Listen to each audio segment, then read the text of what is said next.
Hello dear friends, कैसे हैं आप सभी। उम्मीद करता हूँ आप सभी अच्छे होंगे। स्वागत है आपका अपने YouTube channel Sharma reasoning classes के ऊपर।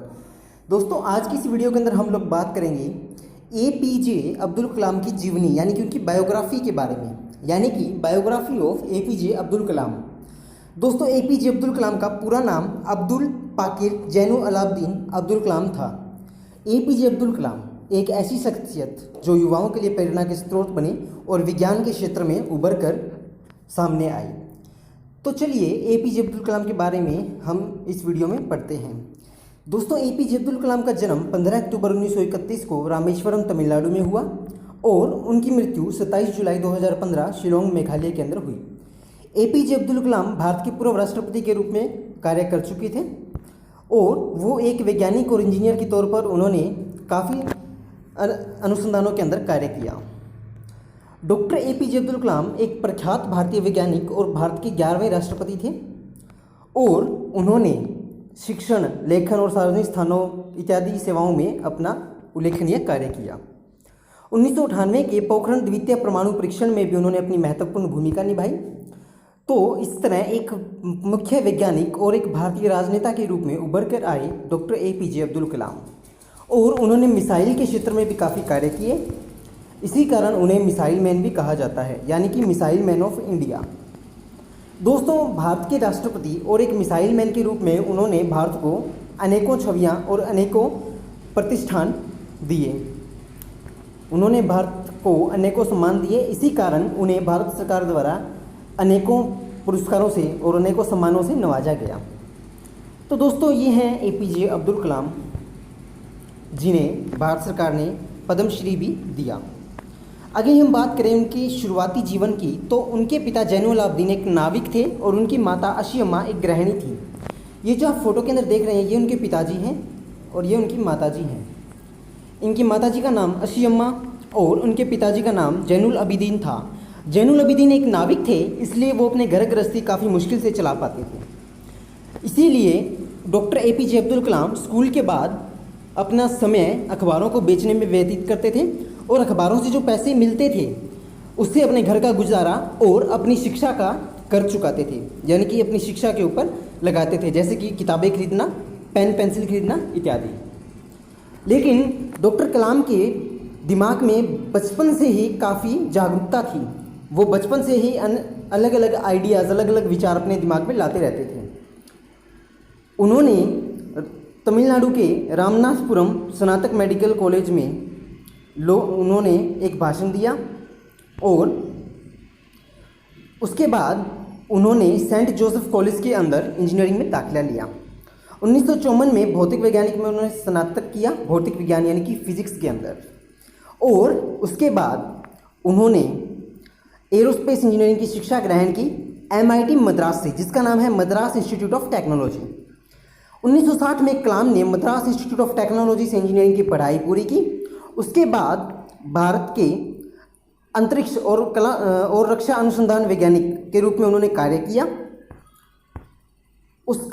उसके बाद उन्होंने एक परीक्षण मिलिट्री हेलीकॉप्टर के ऊपर किया।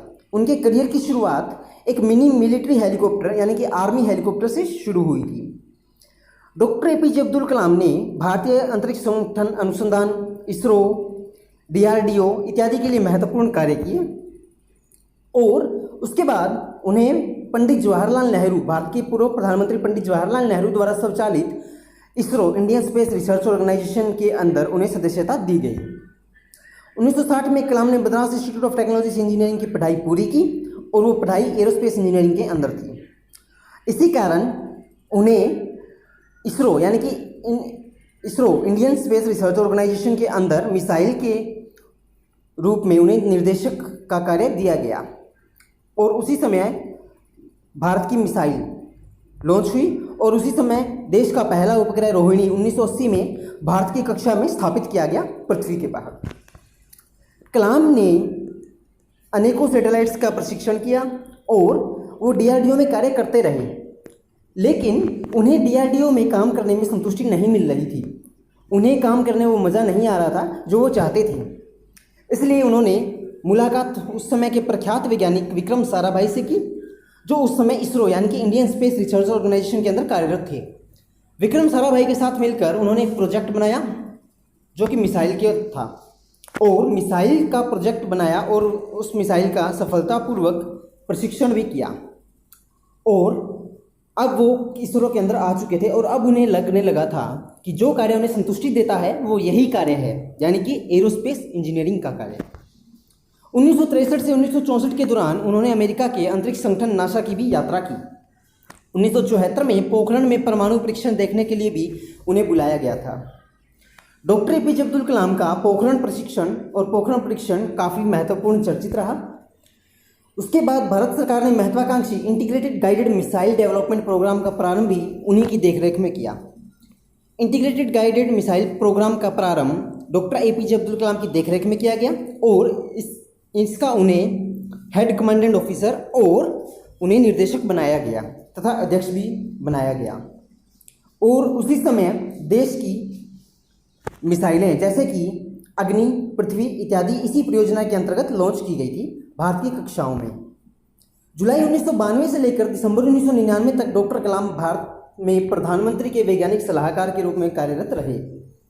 रक्षा अनुसंधान और विकास संगठन डीआरडीओ के सचिव भी वो इसी समय रहे थे, यानी कि सेक्रेटरी। 1998 में डॉक्टर कलाम ने हृदय चिकित्सक यानी कि कार्डियोलॉजिस्ट सोमा राजू के साथ मिलकर एक कम कीमत का कोरोनरी स्टेंट का विकास किया, जिसे कलाम राजू स्टेंट का नाम भी दिया गया।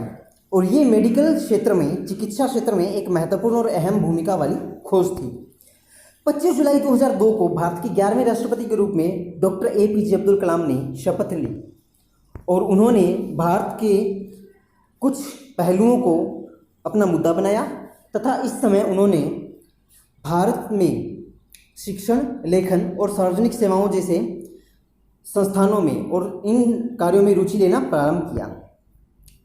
इसके अलावा भारतीय प्रबंधन संस्थान शिलोंग, भारतीय प्रबंधन संस्थान अहमदाबाद, इंदौर इत्यादि के वो विजिटिंग प्रोफेसर के तौर पर भी जुड़े रहे। तब तक उन्होंने अपना राष्ट्रपति पद छोड़ दिया था। उन्होंने 5 साल तक अपना कार्यभार किया। उसके बाद उन्होंने राष्ट्रपति पद के लिए दोबारा उन्हें मनोनीत किया गया, लेकिन दूसरी बार किसी कारणवश उन्हें ये पद नहीं मिल पाया।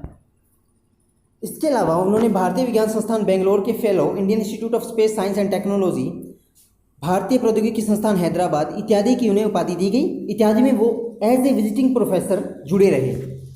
बनारस हिंदू यूनिवर्सिटी है इत्यादि में जाकर उन्होंने युवाओं के लिए एक अलग जगाई, युवाओं में एक जागृति फैलाई और युवाओं को उन्होंने प्रेरित किया। तब तक वो अब्दुल कलाम एक जाने माने प्रख्यात वैज्ञानिक के रूप में तो उभरे ही थे, साथ ही साथ वो युवाओं के लिए एक आइकॉन भी बनकर रह गए थे। इसीलिए उन्होंने देश में युवाओं के लिए व्हाट कैन आई गिव पहल की शुरुआत भी की, यानी कि मैं क्या दे सकता हूँ। इस पहल का उद्देश्य था अपना जीवन अपने देश के समर्पित, यानी कि मैं अपने जीवन से देश को क्या दे सकता हूँ। इसलिए इसका नाम रखा गया व्हाट कैन आई गिव। इसके अलावा उन्हें अलग अलग पुरस्कारों से भी नवाजा गया यूथ में जागृति फैलाने के लिए।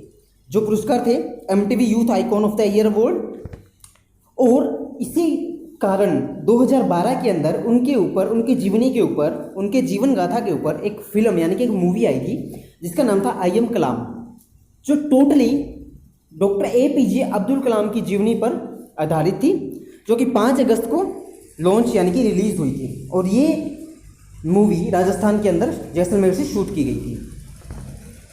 तो इस तरह अब तक काफ़ी चर्चित हो चुके थे डॉक्टर APJ अब्दुल कलाम। उन्हें अलग अलग देशों से भी नवाजा गया, उन्हें अलग अलग देशों में जाने का भी मौका मिला as a visiting professor, as a scientific adviser.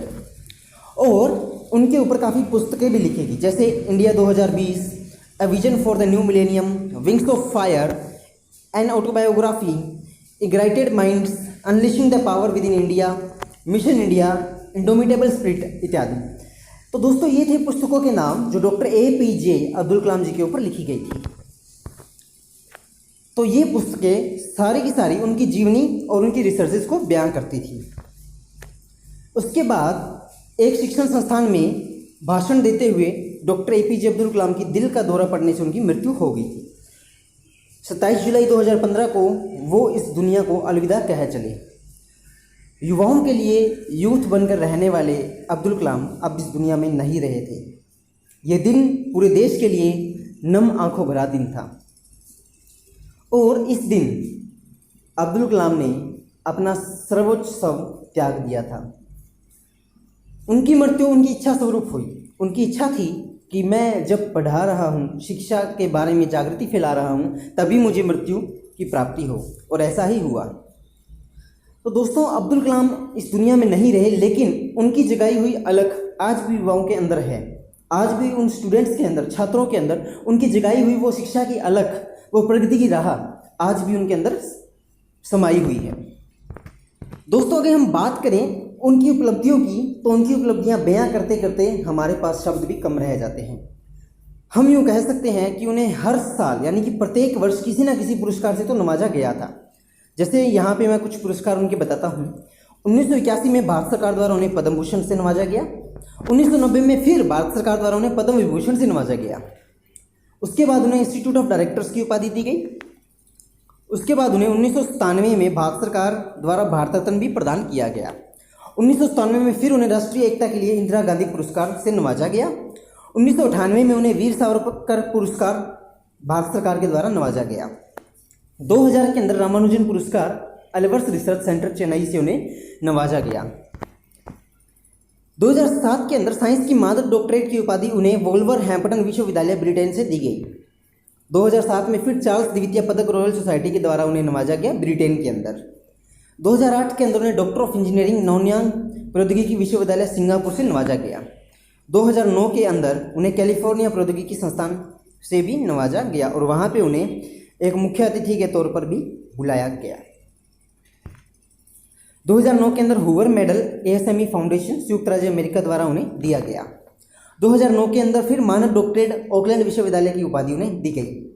2010 के अंदर डॉक्टर ऑफ इंजीनियरिंग वाटरलू विश्वविद्यालय के द्वारा उन्हें नवाजा गया। 2011 के अंदर उन्हें IEEE मानद सदस्यता दी गई। किसके द्वारा? IEEE के द्वारा। 2012 के अंदर उन्हें डॉक्टर ऑफ लॉ मानद साइमन फ्रेजर विश्वविद्यालय से नवाजा गया। 2014 के अंदर डॉक्टर ऑफ साइंस एडिनबर्ग विश्वविद्यालय ब्रिटेन से नवाजा गया। तो ये थे कुछ एक पुरस्कार और कुछ एक सम्मान जो उन्हें दिए गए थे और जो वो अचीव करते थे और जो जिनके वो लायक थे। तो दोस्तों, ये थी भारत के जाने माने वैज्ञानिक, एक इंजीनियर और एक जाने माने प्रख्यात राष्ट्रपति डॉक्टर APJ अब्दुल कलाम की जीवनी। दोस्तों, वैसे तो ऐसी महान शख्सियत की जीवनी चंद मिनट की वीडियो में बयां कर पाना मुश्किल होता है, क्योंकि इनकी जीवनी एक ऐसी जीवनी है जो हमारे लिए प्रेरणा के स्रोत हैं और युवाओं को विकास और प्रगति के पथ पर अग्रसर होने के लिए प्रेरित करते हैं। तो हम शत शत नमन करते हैं डॉक्टर APJ अब्दुल कलाम को, जो कि हमारे लिए और देश के हर स्टूडेंट यानी कि छात्र के लिए एक प्रेरणा का स्रोत है। तो उम्मीद करता हूँ आपको ये वीडियो अच्छी लगी होगी। वीडियो पसंद आई हो तो चैनल को सब्सक्राइब जरूर करें, अपने दोस्तों के पास भी शेयर करें और कमेंट जरूर करें। आपकी कमेंट्स ही हमें मोटिवेशन देते हैं नेक्स्ट वीडियो की प्रिपरेशन के लिए। तो मिलते हैं नेक्स्ट वीडियो में, तब तक के लिए thanks for watching, bye bye, take care, जय हिंद, जय भारत।